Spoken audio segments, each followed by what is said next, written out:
প্রিয়জনের সাথে ঈদ করতে ঢাকা ছাড়ছে মানুষ। নির্ধারিত সময়ে বাস ও ট্রেন ছেড়ে যাওয়ায় স্বস্তিতেই বাড়ি ফিরছে মানুষ। ঈদযাত্রার চতুর্থ দিনে সকাল থেকেই কমলাপুর রেল স্টেশনে যাত্রীদের উপস্থিতি দেখা গেছে। এখন পর্যন্ত প্রায় সব ট্রেনই ছেড়েছে নির্ধারিত সময়ে। স্বস্তিতে বাড়ি ফিরতে পেরে খুশি যাত্রীরা।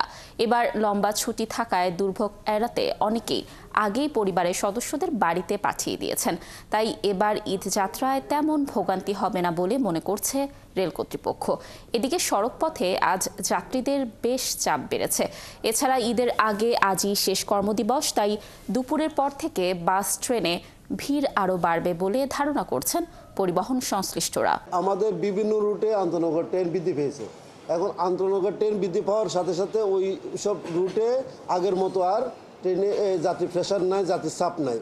যার জন্য সব জায়গায় যেখানে যাত্রীর প্রেশার আছে, চাপ আছে, সেই অনুযায়ী এই স্পেশাল ট্রেনগুলো দেওয়া হয়েছে।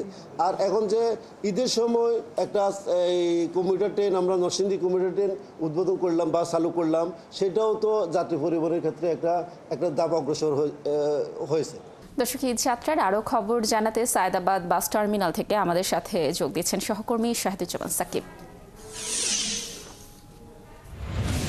সাকিব, আজ তো ঈদযাত্রার চতুর্থ দিন, টার্মিনালে যাত্রীদের ভিড় কেমন দেখছেন, আর বাড়তি ভাড়া আদায়ের কোনো অভিযোগ পেয়েছেন কিনা জানাবেন। আমরা সায়েদাবাদ বাস টার্মিনালে রয়েছি। রেলওয়ে স্টেশনে আমরা যেমনটা দেখলাম যে এখনো খুব বেশি যাত্রী চাপ নেই। সায়েদাবাদের তার থেকে আরও খুব কম যাত্রী চাপ আমরা লক্ষ্য করছি। এখানে বলা যায় যে বাসগুলো প্রায় খালি ছাড়ছে।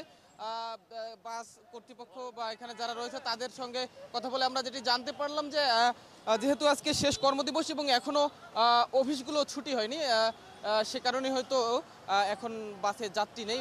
তবে দুপুরের পর এখানে যাত্রী চাপ বাড়তে পারে বলে তারা মনে করছেন এবং এখন কিন্তু বাসও আসলে সে তুলনায় খুব কম ছাড়ছে।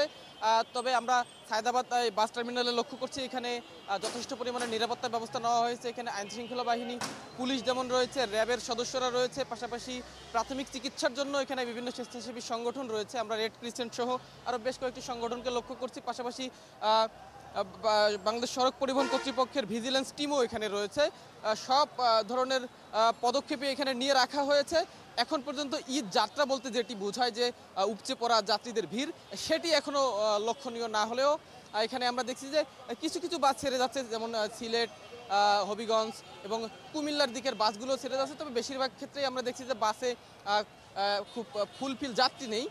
তবে বাসের যারা কর্মকর্তা বা কর্মচারী যারা রয়েছেন তাদের সঙ্গে আমরা কথা বললাম। তারা যেটি বলছেন যে আসলে দুপুরের পর থেকে তাদের যাত্রীর চাপ বেড়ে যাবে এবং তাদের পূর্বে যে টিকিটগুলো কাটা হয়েছে সেই টিকিটগুলো বেশিরভাগই হচ্ছে আজকে দুপুরের পর।